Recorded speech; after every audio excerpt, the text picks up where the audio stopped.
আমরা প্রত্যেকেই জানি পরমপিতা বা গুরু মানুষের জীবনে বা গুরু কেন প্রয়োজন। এই গুরু শব্দ অর্থ থেকেই বোঝা যায় যে গুরু আমাদের কেন জীবনে অত্যন্ত প্রয়োজন। গুরু হচ্ছে অন্ধকার, রু হচ্ছে আলো। অর্থাৎ আমাদের কর্মজীবন, চিন্তা জগৎ, জীবন চলনা যাই বলুন না কেন, যখন সেগুলো অন্ধকার দিকে চলে যায়, তা থেকে আলোর দিকে নিয়ে আসার জন্য যাকে প্রয়োজন তিনি গুরু। তিনি অনেকভাবেই আবির্ভূত হতে পারেন। অনেকে বলেন পিতামাতা গুরু, ওটা ধরলে তো হয়ে যায়। নিশ্চয়ই পিতামাতা সেই লেভেলে যদি আমাকে গাইড দিতে পারেন, তিনিই গুরু। অ্যাকচুয়ালি গুরুর সংজ্ঞা ঠাকুর এইভাবেই দিয়েছেন, যিনি আলোর দিকে নিয়ে যাবেন। সে যে কেউ হতে পারে। দেখবেন সাধারণ মানুষ একটা ডাক্তার কাছে চিকিৎসা করে, সে যখন ভালো চিকিৎসা পায়, সে বলে দেয় ডাক্তার ভগবান। কেন? তার জীবনটা তিনি বাঁচিয়েছেন এই অনুভূতি থেকে। তার অন্ধকারে চলে যাচ্ছিল, জীবন অন্ধকারে চলে যাচ্ছিল, সে তখন তার থেকে জীবনে আলো খুঁজে পেয়েছেন জীবন। তাই তিনি বলেন ভগবান। অর্থাৎ এই ভগবানের সংজ্ঞা ঠাকুর এইভাবে দিয়েছেন। জগতের সমস্ত ঐশ্বর্য জানা, ভালোবাসা, কর্ম যার মধ্যে সহজ উচ্চারিত এবং যার প্রতি আসক্তিতে মানুষের বিচ্ছিন্ন জীবনে জগতের চরম বিরোধের সমাধানে তিনি মানুষের ভগবান। তাহলে যার মধ্যে আমার আহ বিরোধ, অর্থাৎ আমাদের চরম একটা আহ বিরোধ হচ্ছে, সেখানে আমি সিদ্ধান্ত নিতে পারছি না, সিদ্ধান্ত নিতে অসুবিধা হচ্ছে। অর্থাৎ সেখানে তিনি যে আলোর পথ যিনি দেখাবেন, বিচ্ছিন্ন জীবনের জগতের সেই আলোর পথ যিনি দেখান, তিনি হচ্ছেন মানুষের ভগবান। এটা ঠাকুর ব্যাখ্যা করেছেন যে ভগবান সেই সূত্রে আমরা প্রত্যেক একটা ছোট ছোট ভগবান। অর্থাৎ কারো কারো মাধ্যমে কিন্তু সেই এটা উপকারটা বা সমাধান হয়ে থাকে। কিন্তু এই যে মানুষের চরম যখন সমাজ, তখন আর কোথাও আমরা চরম মানে একেবারে আমাদের সমস্যা একটা লেভেলে চলে যায়, তখন আর পরমপিতা বা সেই চরম এই যে ছোট ছোট গুরুর যে সম্মেলন বা একসঙ্গে যাকে আমরা অনুভব করি, সেই আহ, সত্যি পরম প্রেমময় বলি আমরা, তার পাশে না গেলে কিন্তু আমাদের তখন আর হয় না। তখন এই জগৎ ইহজগতে যারা সমাধান করতে পারছিলেন, তারা আর সমাধান করতে পারবেন না সেটা। তখন আমাদের তার উপরে একজন সেই গুরু পরমপিতা দরকার, আদর্শ দরকার, আইডিয়ালিজম দরকার, যেটা আমাদের স্বামীজির সামনে আইডিয়ালিজম ছিলেন আমাদের শ্রীরামকৃষ্ণদেব। তাহলে আমাদের সেই সেই জায়গায় যেতে হলে ইচ্ছা করলে তার কিন্তু দয়াটা অনুভব করা যাবে না। এই পৃথিবীতে আমরা জানি একটা প্রবাদ বাক্য আছে, এই মাও নাকি দুধ না চালে দেন না। অর্থাৎ কিছু কিছু বিনিময় ছাড়া এই পৃথিবী চলে না। কিছু দিতে হয় মানে আমার অনেকভাবে দিতে অর্থ দিতে পারি, আমি সম্পত্তি দিতে পারি সময়, কিন্তু আমার হৃদয়টা যাকে দেবো সেটা হচ্ছে চরম দেওয়া। সেই হৃদয়টা আহ দিতে গেলে দিতে গেলে যার সে হৃদয় দেবো, তার সে হৃদয় বিনিময় না হলে হৃদয় দেওয়া যায় না। চাইলেও দিতে পারবো না। আমার এই চাওয়াটা এমন লেভেলে যাবে যে সত্যাবসানের ভাব তার প্রতি না দিতে পারে, সেটা তেমন দেওয়াটা হয় না। তাই এই দেয়া নেয়ার যে মাধ্যমটা একটা খুঁজে বার করতে হয় মানুষের মধ্যে ইচ্ছা করলে। তাই সেই দেওয়াটা দিতে গেলে পরমপিতার সঙ্গে যোগযুক্ত হতে হয়। যাকে আমি হৃদয় দিতে চাইছি, সেই হৃদয়ের তিনি কি চান, তিনি কিভাবে হৃদয়টা চান, সে না দিলে তো হবে না। সেইভাবে না দিলে তিনি গ্রহণ করবেন না।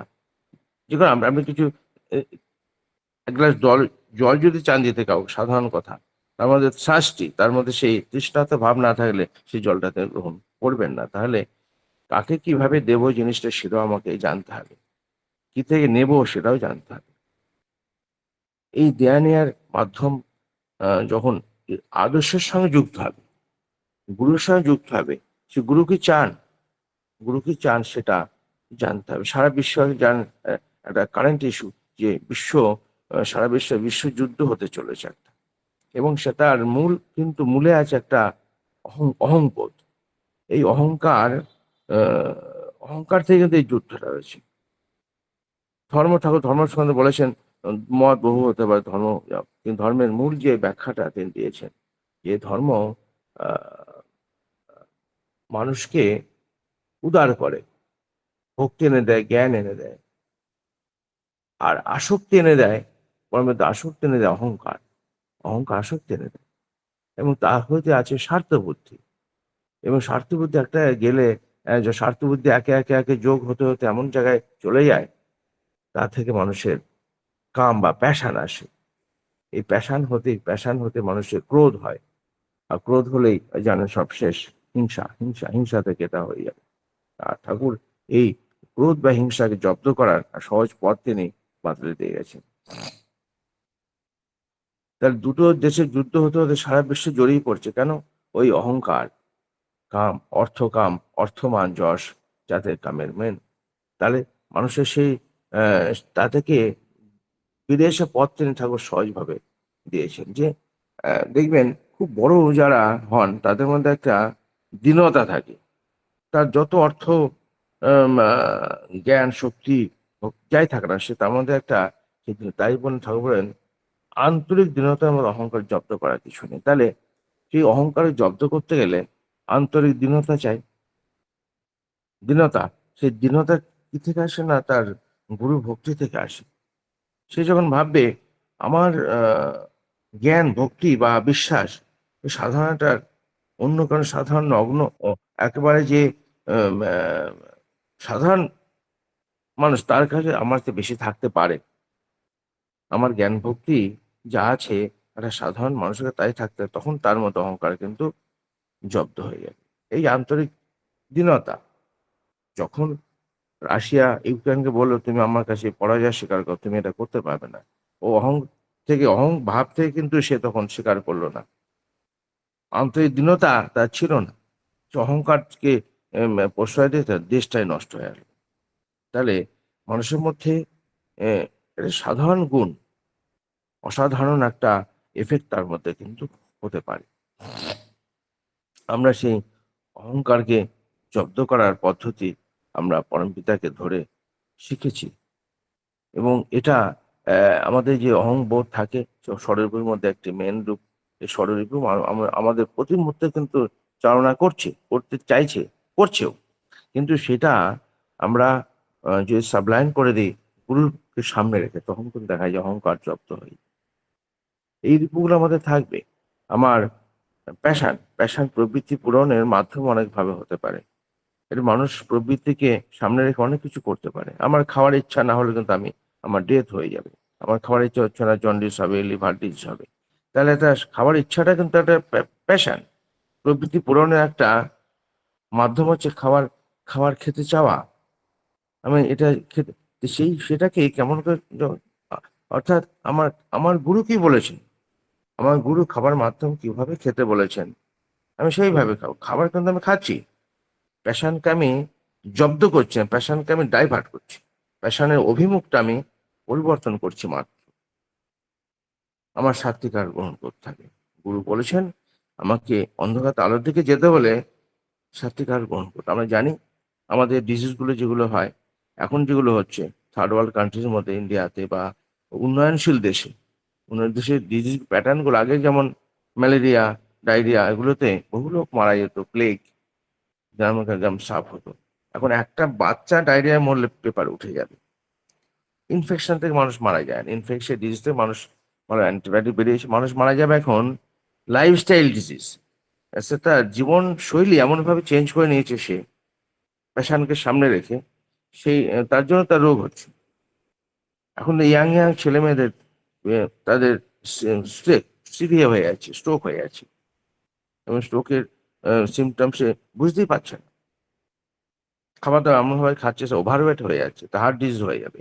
তাহলে একটা লাইফস্টাইল ডিজিজ বলে।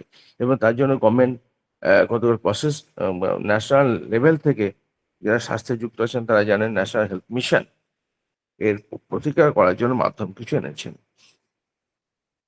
যেমন প্রেশার, সুগার, ডায়াবেটিক, ওভারওয়েট, বিভিন্ন ক্যান্সার, এগুলো নিয়ে আহ, মানুষের লাইফস্টাইল চেঞ্জ হয়ে যাচ্ছে।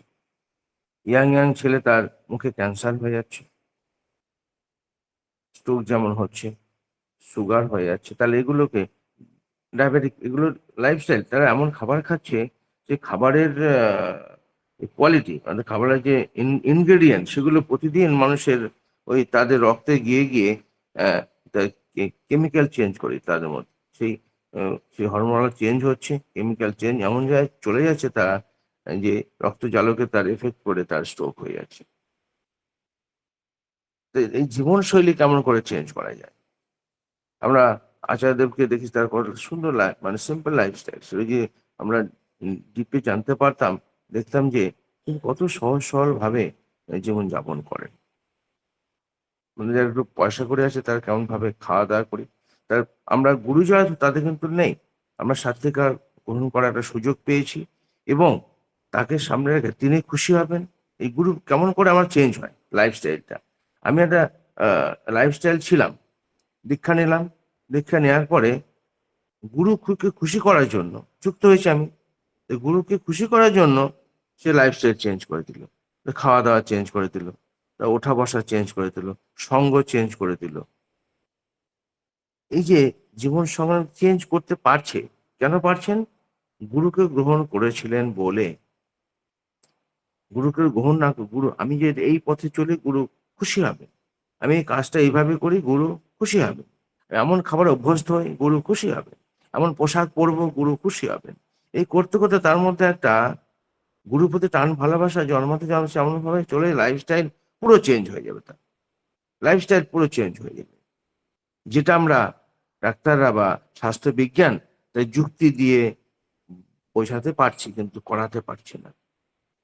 আপনারা জানেন প্রতি জেলাতে আমাদের একটা মেন্টাল হেলথ বলে একটা ইউনিট আছে। এখনো হয়েছে কিছুদিন হলো, 2013 পরে যে হেলথ মিশন শুরু হয়েছে, তারপরে পরে এটা সৃষ্টি হয়েছে সারা ভারতবর্ষে।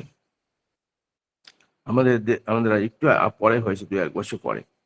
তাহলে হেলথ মিশনের এই যে ইউনিটটা কোটি কোটি টাকা খরচা করে, প্রতিটা জেলাতে টিম ডাক্তার আছে, হ্যাঁ, পাবলিক নার্স যুক্ত হয়েছেন, কাউন্সিলর আছেন, তারা এগুলো করেন।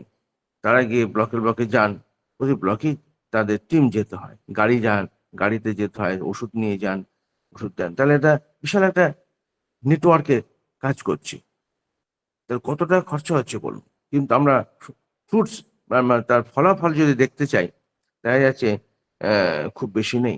একটা জেলায় সারা বছরে হয়তো 3-4 জনকে আমরা এর কনভার্ট করতে পারছি। অথচ ধর্মজগতে আমরা, আপনারা জানেন সেই ফ্যাক্ট, যেটা শ্রী শ্রী বরদা কনফারেন্সের সময় কর্মীদের উদ্দেশ্যে একটা কথা বলেছিলেন, তোমরা যে ধূমপান করো বা এগুলো খাও, আমার শুনে ভালো লাগে না, তার সামনে কেউ খেতে না। সেই দিন শোনা যায় তার হাতে যা ছিল সমস্ত কিছু পকেট থেকে সেই ড্রাম ভর্তি করে ফেলে, তার আর গ্রহণ করেননি। তা একটি মানুষ যে কোনো যুক্তি দিলেন না, কি যুক্তি দিলেন যে আমার খুশি, আমাকে খুশি করতে হলে তোমার এটা ছাড়তে হবে। তিনি এটা বোঝালেন, গুরু বোঝালেন আচার্য দেব যে আমায় খুশি করতে গেলে তোমার এটা ছাড়া উচিত। এটা শুধু বললেন। আমরা কত কিছু বোঝাই, ক্যান্সার হবে, এ হবে, তা হবে, লাং ডিজিজ হবে, সিওপিডি হবে, তোমার মুখে ক্যান্সার, এগুলো খেও না, এত যুক্তি দিয়ে বোঝাই। আমরা পাওয়ার পয়েন্টে তাদের বোঝাই, অনেক কিছু করি, ওষুধ দিই তাদের, ঘরে ঘরে চলে যায়। এখন তো হোম ডেলিভারি মতো স্বাস্থ্য বিজ্ঞানটা হয়ে আছে, পাড়ায় পাড়ায় গিয়ে আমাদের এগুলো করতে হয়। তাহলে ভাবুন, তাহলে কতটা এনার্জি করে আমরা কি, কিন্তু তার একটা কথায় মানুষ চেঞ্জ হচ্ছে। এটাই হচ্ছে গুরুকে ধরার সার্থকতা, যে আমাকে আমাকে আলোর দিকে নিয়ে যাবেন কিভাবে, অন্তত সহজভাবে, আমার কষ্ট করতে হয় না। এই গুরুকে ভালোবাসলে, গুরুকে খুশি করার জন্য যে কাজটা আমরা করি, বড় আনন্দ হয়, আনন্দ হয় আমাদের। কেন? গুরু যখন জিজ্ঞেস করেন, তার সামনে যাই আমরা, সে শুদ্ধাত্মা নিয়ে আমার অনুভূতি দিয়ে বুঝতে পারি তিনি খুশি হয়েছেন। তিনি বোঝান, তিনি বুঝিয়ে দেন, তিনি খুশি হয়েছেন। এই খুশি করতে গিয়ে আমার মনটা খুশি হয়ে যাচ্ছে, আনন্দ। এবং সায়েন্স বলছে, যার মন খুশি, তার মধ্যে একটা মন আনন্দ হবে। মনে আনন্দ যখন হয়, তার মধ্যে একটা মেন্টাল পরিবর্তন হয়, পরিবর্তন তার মধ্যে সেই কিছু জীবনশৈলী চেঞ্জ হয়েছে, আনন্দ, তাকে বলা হয় হ্যাপি হরমোন সৃষ্টি হয়। তার মধ্যে সেই হ্যাপি হরমোন তার জীবনশৈলীকে আরো সুন্দর নিয়ে যায়। কোনো কোনো মানুষ আনন্দে থাকলে তার ফাইটিং করা উইলিং ফোর্স অনেক বেড়ে যায়। যে কোনো কিছু মোকাবেলা করতে গেলে উইলিং ফোর্সটা খুব দরকার। উইলিং ফোর্স কিন্তু জাগর ওই যে আলো, ওটাই জীবনে আলো। উইলিং ফোর্সটা আলো, আলো মানুষকে চেঞ্জ করছে, জীবনশৈলী চেঞ্জ করছে, যেটা আমরা এতটা খরচা, এত আয়াতে, এত ফ্লেক্স, এত কিছু মানে আইসি মেটেরিয়াল প্রয়োগ করে আমরা পারছি না, সেইভাবে হচ্ছে না। কিন্তু এই গুরুকে ধরে মানে আদর্শ কিন্তু চল না, আদর্শকে ভালোবেসে করবে, অতি সহজে হয়ে যাচ্ছে, অতি সহজে, তো কষ্ট হয় না। একটা লোক যখন কনভার্ট হচ্ছে কোনো আমিষ নিরামিষ, তাকে জিজ্ঞেস করলে সে আনন্দ না, খুব ভালো আছে, আনন্দ আছে। আর মাস্টারমশাই কাকদ্বীপে ছিলাম আমি 3 বছর, কাকদ্বীপ সাউথ চব্বিশ পরগনায়। এক মাস্টারমশাই পরে দীক্ষা নিয়েছেন, এই তার একটা চাকরির হওয়ার সূত্রে দীক্ষা নিয়েছিলেন। তিনি একদিন মন্দিরে পালং শাক দিয়ে খাচ্ছি, সে এমন ভাবে বলছে মানে আমরা আজীবন আহ, মানে ভেজ খাই, কিন্তু আমিও বলতে পারছি না ওই কথা। আর পালং শাক দিয়ে ডাল দিয়ে খেয়ে কি মধুর খেলাম, মানে তার জীবনটা এরকম হয়ে আছে। মানে আমরা যারা সারা জীবন নিরামিষ খাই, তারাও বলতে বলতে পারবো না যে আর পালং শাক দিয়ে খাচ্ছি কি মধুর লাগছে। আমার সেই কথাটা এখনো মনে আছে।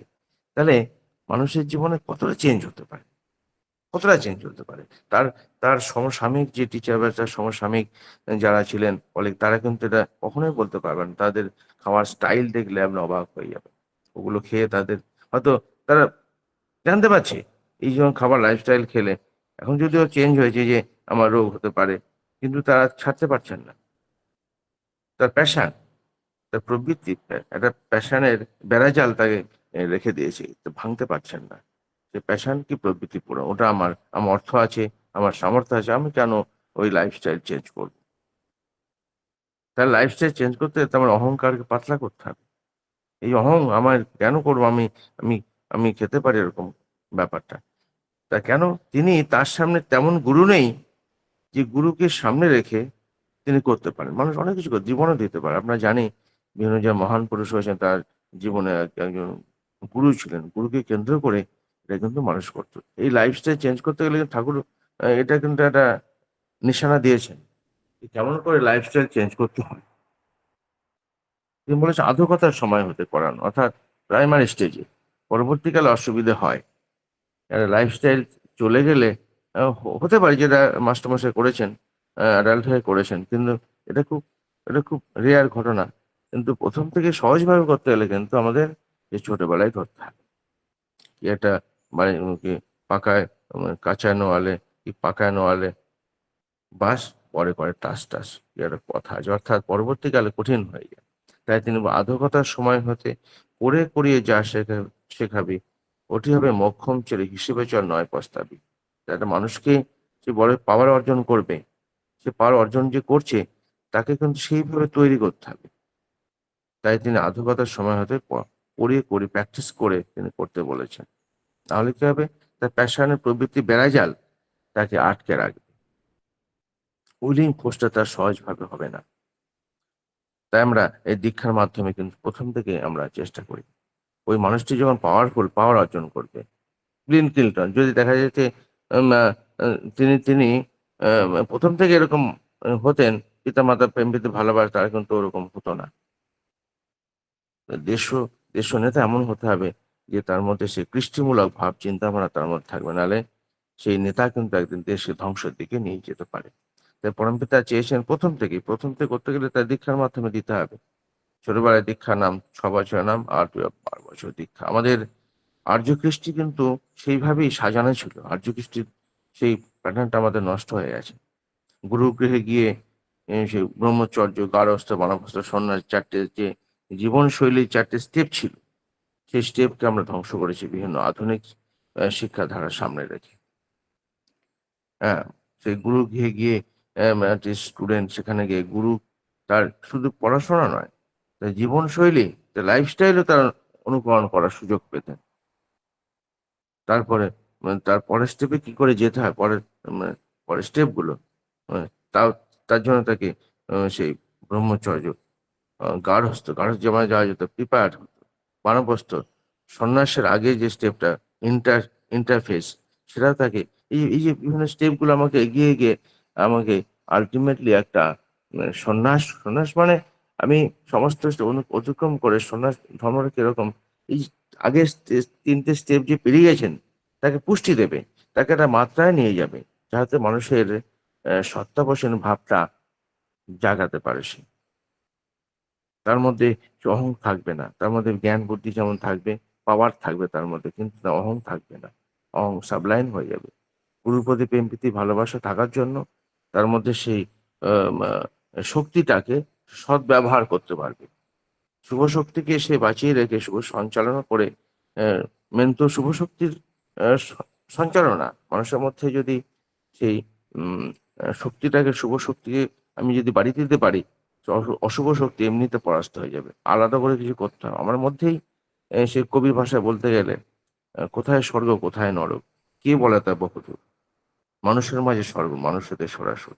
অর্থাৎ আমার মধ্যে যে অশুভ শক্তি আছে তাকে আমি পরাস্ত করব না, আমার শুভ শক্তিটাকে স্ট্রং করলে অটোমেটিক্যালি অশুভ শক্তিটা দুর্বল হয়ে যায়। পাওয়া তো একটা, আমার মধ্যে শক্তি একটাই রয়েছে, অ্যামাউন্টটা একটা। আমি যে যত শুভ শক্তিকে আমি স্ট্রং করব, অশুভ শক্তি সেটা সরে যাবে। শূন্য হয়তো হবে না, শূন্য করা সম্ভব না। আমি যে বললাম অপোজিট শক্তি একটা মানুষের মধ্যে ক্রিয়া করে, সেটাও প্রয়োজন আছে। তাই এই শক্তিটাকে আমি শুধু ডাইভার্ট করছি, অভিমুখটা চেঞ্জ করছি, করতে করতে করতে করতে দেখা যাবে মানুষের মধ্যে সেই অসীম শক্তি, সেই মানুষকে আহ, বাঁচিয়ে রাখার যে বিং অ্যান্ড বিকাম, ঠাকুর যেটা মূল যে ঠাকুরের ভিত্তিটা, বিং অ্যান্ড বিকামিং, বেঁচে বেড়ে ওঠা, এই বিং অ্যান্ড বিকামিং কে সে পুষ্টি দিতে পারবে সেই শক্তি, শুভ শক্তি দিয়ে। তার মধ্যে তার সে পাওয়ার ফুল হবে। তার আগের স্টেপগুলো হতো সার্বিক স্টেজে বলেছিলাম ব্রহ্মচর্য। তো গুরু গৃহে তাকে কিন্তু পাঠ নিতে হবে, না হলে কিন্তু সে কখনোই পাওয়ারফুল হয়ে সে শুভ শক্তিকে সঞ্চারিত করে বাঁচিয়ে রাখার মতো তার যে বিদ্যা বুদ্ধি জ্ঞানকে লাগাতে পারবে না, অহংটাকে ডাইভার্ট করে নিয়ে চলে যাবে।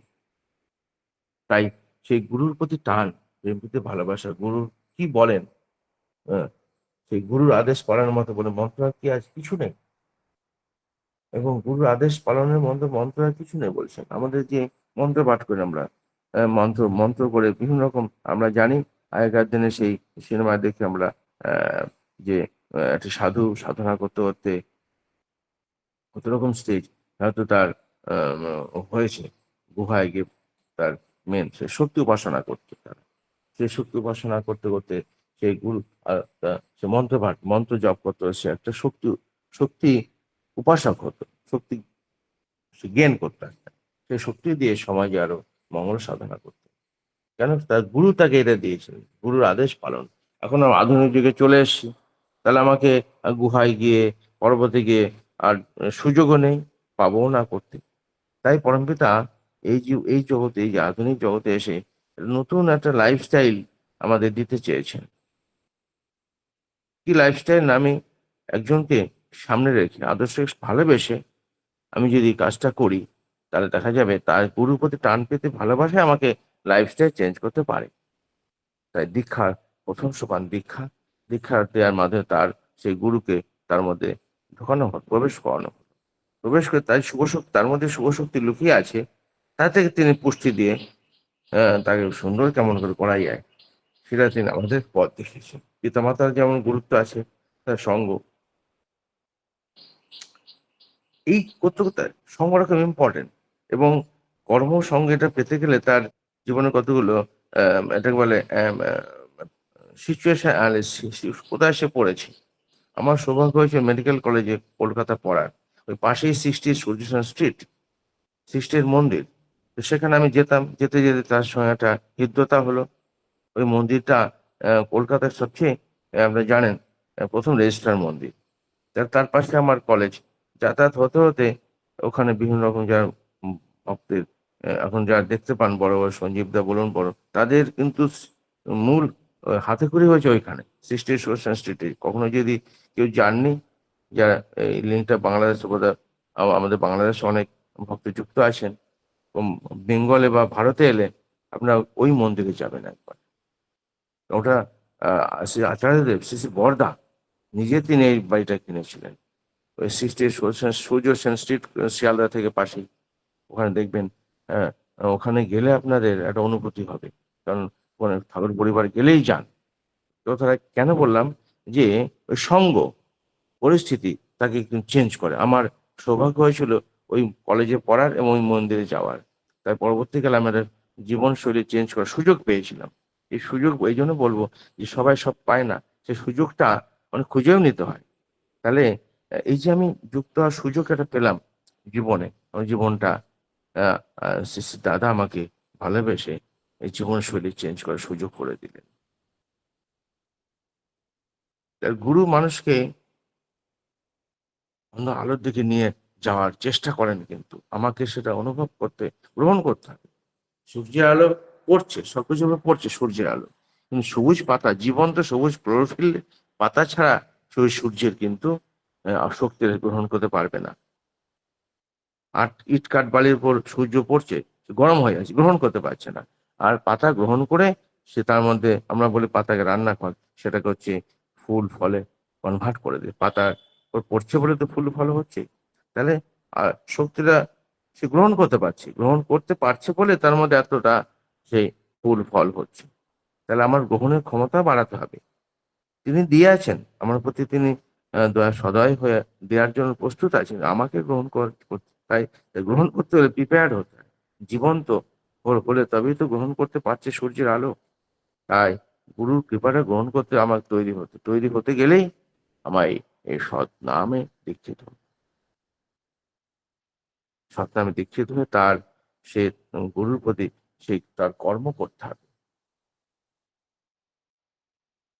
তার আদেশ পালন করতে হবে। তিনি কি বলেছেন, এই আদেশ পালনের জন্য পিতামাতার রোল থাকে একটা। ওই বললাম, ছোটবেলা একটা বাচ্চাকে যখন ছোটবেলা থেকে ইষ্টিবৃতি করাবেন, রামধান করাবেন, তাকে থানে পাতা খাওয়াবেন, তাকে টাইম মতো শোয়া বসা করাবেন, মন্দিরে নিয়ে যাবেন। এই যে আমরা এই একটা বাস্তব বলতে অনেক অনেক কথা মনে পড়ছে। আমার বাচ্চারই খেতে চাইছে না, এই 3-4 বছর বয়স, খেতে চাই। এখন সব বাচ্চা এরকম, আমাদের অনেক বাচ্চা আসে, স্যার বাচ্চা খেতে চাইছে না, তার কোনো ডিজিজ নেই, রোগ কিছু নেই। সবাই এসে বল তুই খাবি তুই খাবি, তার খাওয়াটা লোড ভাবছে, খাওয়াটা হচ্ছে এটা এটা স্টাডি ভাবছে, এটা এটা না না খাওয়াই বোধহয় প্রয়োজন আছে। দেখবেন ওই 3-4 বছর বাচ্চাকে আপনি 10টা বাচ্চাকে বসিয়ে দেন, একদিন গিয়ে দেখছি মন্দিরে সে একটা ছেলেকে নির্ভর করে ওর সঙ্গে দিতাম, সে মন্দিরে নিয়ে গেছে। আমি কালনা, আমাদের বাড়ি বর্ধমান জেলায়, তো ওই কালনা মন্দিরে গিয়ে দেখি ভুবনের সঙ্গে গিয়ে আমার ছেলে ওই সাধারণ চাল, যে চালের একটা পোকাও হয়তো আছে, পাতলা ডাল, পাত পরিষ্কার, কেন সবাই খাচ্ছে দেখে দেখে খেয়ে নিচ্ছে। এই সবার সঙ্গে বসে সে তার সে অনুভব এটা আমার কাজ, এটা আমার নর্মাল, অর্থাৎ সবার সঙ্গে খাওয়াটা আমার, ওই খাবারই খেতে হবে, ওই খাবারই খেতে হবে, যে নর্মাল।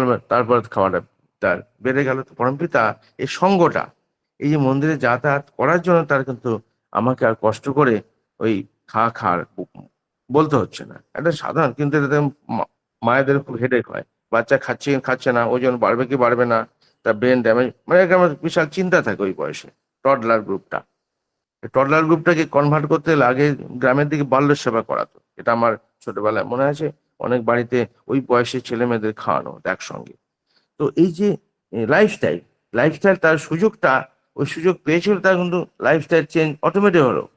আমার ওষুধ প্রয়োগ করতে হলো, নাহলে আমরা কি করি, অন্যান্য সেটন দিই, একটা ডাইজেস্টিভ দিই, হ্যাঁ, অনেক কিছু করি, স্টুল টেস্ট করতে হবে, তাকে নর্মাল খাবার আনা যায়। কিন্তু আমি তাকে বলি, তাদের এই অ্যাডভাইসটা দিই যে অনেকগুলো বাচ্চাকে, ওই বয়সে বাচ্চাকে নেমন্তন্ন করে বাড়িতে খাওয়াও, তার মনটাও বড় হবে, হৃদয় বড় হবে। এই যে আনন্দবাজার আমরা মন্দিরে একশো অনেকগুলো লোক খাই, কেমন অনুভূতি হয় না, সুন্দর অনুভূতি হয়। তো পরমপিতা দয়া করে আমাদের এই লাইফস্টাইল চেঞ্জ করার মাধ্যম করে দিয়েছেন। মাধ্যমটা আমার সেটা বুঝতে হবে। এই ডিপি ওয়ার্ক আর কিছু না, আমাকে মনে হয় ডিপি ওয়ার্ক এমন একটা মাধ্যম, যে মানুষের অহংকার তো চলে যাবেই, এবং সে অনুভব, মানুষের দুঃখ কষ্ট জ্বালা কেমন করে সৃষ্টি উদ্ভূত হচ্ছে, সে দেখতে পাবে, চোখে দেখতে পাবে কেমন করে মানুষের অকারণে এই দুঃখটা সৃষ্টি হয়েছিল। এটা আমার মনে হয়েছে যে অকারণে দুঃখ সৃষ্টি হয়েছিল। একটুখানি লাইফস্টাইল চেঞ্জ করে তার কিন্তু এটা পরিবর্তন হতে পারে। তাই আমরা, আমাদের চরম সৌভাগ্য, আমরা আচার্যদের মতো একজন পরম পুরুষকে সামনে পেয়েছি, আমরা লাইফস্টাইল চেঞ্জ করার সুযোগ পেয়েছি। এবং জীবনশৈলী কেমন করে চালাতে হয়, কেমন করে জীবনশৈলী চেঞ্জ করতে হয়, আমরা যেমন শিখেছি লোককে করাতেও পারি আমরা। অতি সহজে, অতি সহজে তাকে আমি লাইফ চেঞ্জ সুযোগ পেতে পারি। প্রতি মুহূর্তে আচার্যদেব সঙ্গ যদি একটু সুযোগ পায়, এখন আছে আমরা দেখতে সামনে বসে অনেকক্ষণ লোক বসে থাকে। সে এখন আগে যেমন শ্রী শ্রী দাদা যখন ছিলেন সব কথা শুনতে পেত না ভক্তরা দূরে থেকে, কিন্তু এখন তিনি মাইক একটু মনের সঙ্গে শুনলে তিনি কি বলেন, কাকে কি বলেন, সব ভক্তরা শুনতে পাচ্ছেন। জীবন্ত যাজন একটা অপাঙ্ক্ত লোককেও তিনি কেমন করে চেঞ্জ করতে পারে জীবনশৈলী আমরা দেখতে পাই। শ্রী দাদা একসময় বলেছিলেন যে, যে তোমার জীবনে কখনো উপকার আসবে না তার জন্য তুমি যদি করতে পারো, সে রিটার্ন কিছু তোমায় নাও দিতে পারে।